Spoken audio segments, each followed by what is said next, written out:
I came in today like, oh, okay, I want to talk to you about your healing gifts. Everybody in here has a gift, and it's a gift from God. Have you ever been in say it's a business situation, or where you're meeting somebody new, and everybody goes up and says, oh, you know, my name is, and I work at ASU, I'm a teacher, and somebody else comes up and says, oh, my name is Dr. So-and-so, and so everybody's getting you acquainted, and they ask, what are you? Or who are you? Well, my name's Alysia, and I'm a psychic. Dead silence. What did they say? Where did everybody go? Oh, you're a fortune teller? No, that's gypsies. We don't do fortune teller. We have the strongest gift that God has given us. God gives everybody talents. And so I always tell them, well, you know, I'm kind of a Bible scholar, and the Bible I read from, which is basically the King James, tells all about the greatest gift that God's given us. And if we go to 1 Corinthians 12, and then go from 1 to about 8, it talks about these fantastic gifts. It talks about prophecy. All throughout the Bible, it talks about prophecies. So that's going to be pretty important. As I say, the prophecy is to help the people to understand what's going on. Okay, I can say I'm a prophet, and I have them say, oh yeah, lady, and how did you get that? From the Bible. But we got the healers. The Bible talks a lot about the gift of healing. And then it talks about talking in tongues. And in the last couple of years, I've been learning a lot about this. Have you ever heard anybody speak in tongues? Yes. Yes. It is the most fabulous thing. I have a group of students that's been going for 2 years. By the time they're through, they're going to be the best psychics in the state of Arizona. These kids are really doing great. One of the women talks in tongues. And the first time we were going and doing some practicing on doing channeling. And we were going through, and all of a sudden, she's coming out, and I said, oh my God, she's speaking in Hebrew. And she's going on and on and on with this great Hebrew voice. And then I said, do you know what you were saying? Yeah. Do you know where it came from? I think the Holy Spirit. Okay, that's fine. And so she was telling us all the things that the Holy Spirit was telling for this group of people that I was talking to. I said, where did you learn this? Well, she used to go to one of the big Pentecostal churches. And she said, you know, everybody in the audience would just speak in tongues. And she said, we really had, she said, you could just feel the Spirit rising all throughout the crowd. I thought, wow, this is very interesting because the Bible talks about the Holy Spirit. The Holy Spirit came down right after Adam and Eve. So we've had the Spirit with us forever. And then not only the Spirit that's been with us, but there's all the other spirits that's out there. And it kind of brings into the second part of our story. Because one of the women here says, I have a problem. So I was in the hospital, and I think something came with me. Not something, my dear, 3. I call them the creepy crawlies. She got 3 creepy crawlers. Now, when you're ever having to go to a hospital or a doctor's office or pass an accident, protect yourself really fast because those creepy crawlers are all over that place. So I looked at one, this boy over here, and he was about 13. So I asked him, why did you come along with her? I hurt my leg, and I'm sitting there waiting for the doctor to fix my leg, and I saw this nice lady, and she had all this bright thing around her. I wanted to go where the light was at. So I just stood over there and said, pardon me, just went and stood by her. Just came along with her. And the next one was a nurse. So I wished by, and I'd seen all that energy, and part of me just wanted to go right along with her. So she brought the nurse. But then the culprit, he's a little stubborn. Like, okay, who are you? Well, she got the name Joey, so his name was probably Joey. And, okay, Joey, why did you attack her? Because she's pretty. Yeah, but that doesn't give you the right to attack her. I was really very drunk. So what were you doing at the hospital? Well, I was there and the doctor told me that I had to stop drinking and I had to get sober and had to stop doing drugs. Well, are you going to? No. He said, I'm not really very comfortable in this place. So this is the house of God, and we could help you. Well, no, he just wanted to get out of here really fast. And I said, well, before you go, you need to apologize to this lady. You attacked her. So we did apologize to her. And this is kind of go, yeah, we're going to send you right out that window, and don't attack anybody again. You know, you really need to go get sober. Maybe you will, and maybe you won't. But that's what happens when we have this bright light.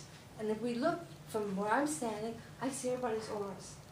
And we just glisten. And that's all that's in the Bible. It's all about your auras.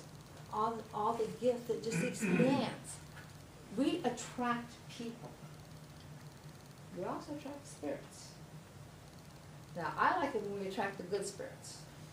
But, like in the lady's case, she was in a negative situation because a hospital has negative situations, doctor's office has negative situations, accidents. When you're seeing an accident, bless yourself real fast, call in all your guides, because this can happen. A case that we had, and this happened in Scottsdale, we had a lady that came in and she weighed about 300 pounds. She said, I have done everything. I can't lose weight. Will hypnosis do it? Yeah, pretty good luck with hypnosis.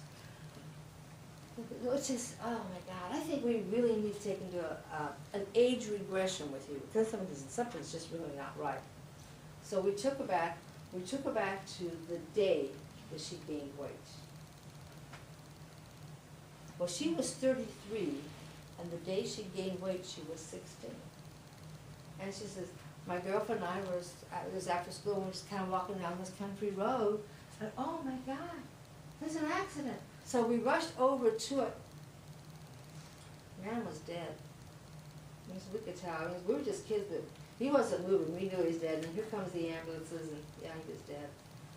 And she said, when I got home, I said, Mom, I'm starved. So I said, I ate everything there was. Mom just kept cooking meals, and I just kept eating it. And she said, I haven't stopped since then.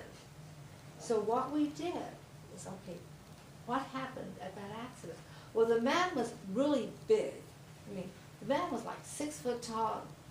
He weighed more than 300 pounds. He was really big.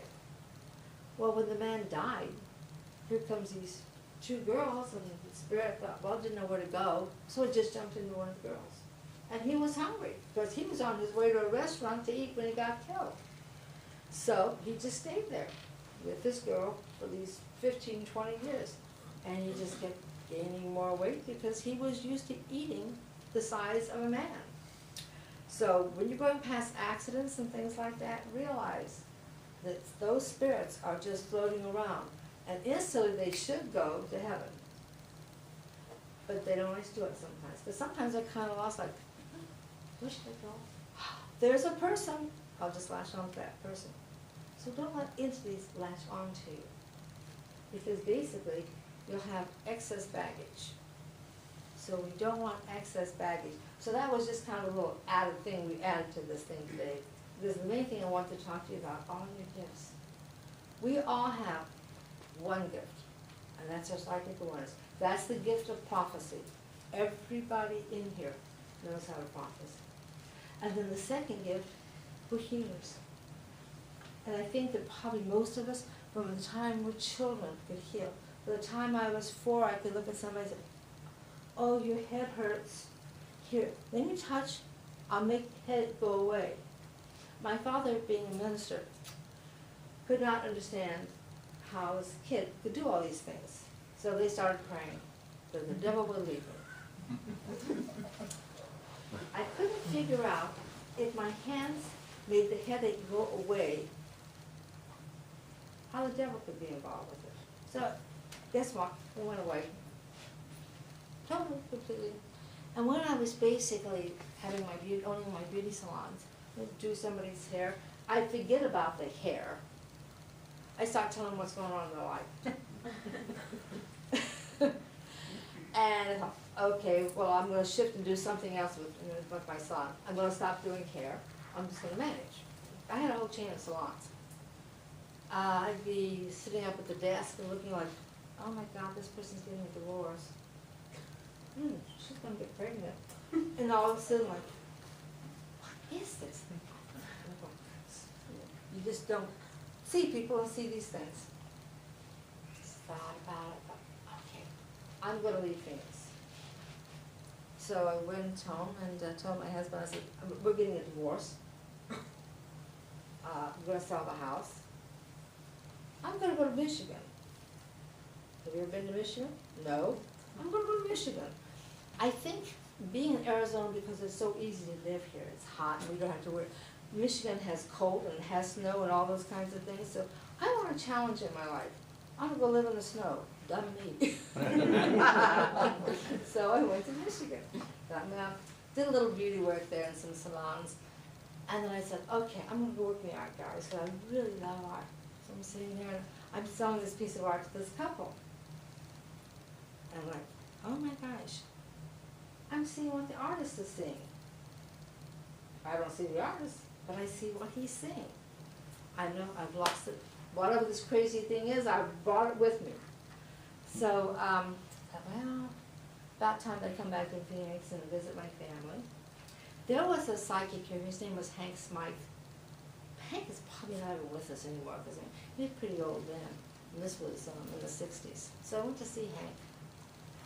And said, well, would you tell me what's going on in my head? He says, you know, I don't know anything about your business. All I just know is I see things. He said, you're going to be world famous for this, for what you do. I'm a really good hairdresser, but I'm not that good. There's nothing you can do about hair. It's what you do. Oh, you mean the thing that makes me think I'm crazy? Yeah. So, oh my gosh. And be on the side, I had a client yesterday who came and says, I think I'm crazy. You see things? Uh-huh. You feel things? Uh-huh. You're a psychic. Come take my classes. And so it was that simple.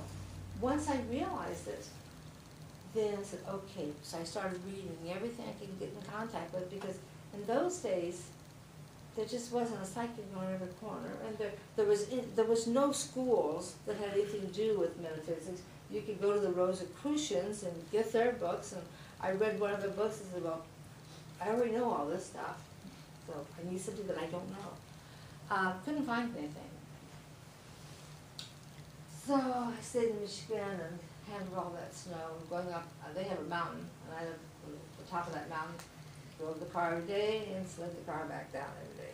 So every day with it, said, this is dumb. And then some guy told me, he says, you're supposed to have snow tires. What's that? You look around and you see people having chains in their tires. Yeah, I wonder what that stuff was. That's so you won't slide down the mountain. Didn't realize they had, well, it was kind of like a flip-flop. So anyway, I went and got the chains and we did that. And then that was nice because I didn't slide down the mountain anymore. But then it got really cold. And then I thought, this is kind of stupid. I'm here, I'm catching colds all the time. I'm from Arizona.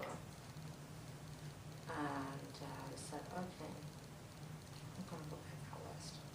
So then I came back to Arizona. And then I joined Universal Life Church. Bless Universal Life Church. What a great organization. We've got thousands and thousands of ministers all over the country. And we do really, really good work. So from there, I started reading books. And I picked up a deck of tarot cards. And it's like, wow, they talked to me. I knew what was going on in people's lives. And then from there, I was sitting there at my kitchen table. And all of a sudden, there's this man across from me. Well, I knew he couldn't get in. I mean, I'm sitting there in my house all myself. So I looked and said, who are you? I'm your spirit guide. Okay, so what does that mean? He said, well, I've been with you for 1,000 years, and my name is Ahim. And so in this lifetime, I thought you would never wake up. Wake up from what? Wake up to what you do and how you're going to be helping people. Well, I help people by doing their hair. No, he says, you know what's going on in their lives. and you're a natural healer. And he says, you were a healer. When you were a little girl, you would go around and say, fix head, fix head. And then I went, yeah, I did that. And he said, then it went away from you. But he says, it's back. It's back, and it's going to keep getting stronger and stronger. Then he showed me on my table all the different gifts. And he says, what do you want? They all looked very good. I mean, there was healing, and there was the runes, and there was the tarot card, and there was the crystal ball. And he says, you can do all of this. Or you can choose to do one. So we're going to do it one at a time. I think if I look at all these things, I'm really going to go nuts again, and I really don't want to go crazy again. Because next time they'll probably put me away someplace. So I chose the tarot cards, and it was amazing, just like that. It just came to me. And the next thing I know, I was teaching other people how to do the tarot cards, and they got it just as fast as I did. So I said, okay, this must be some kind of a gift. Then I started working with the healing, and then it just went from there into teaching. So think about your gifts. What is the gift that you have? Take that gift and start multiplying it. This is my gift. I can add this gift. I can add this gift. I can take some classes, and the next thing you know, you'll be doing all the gifts that all of us can share.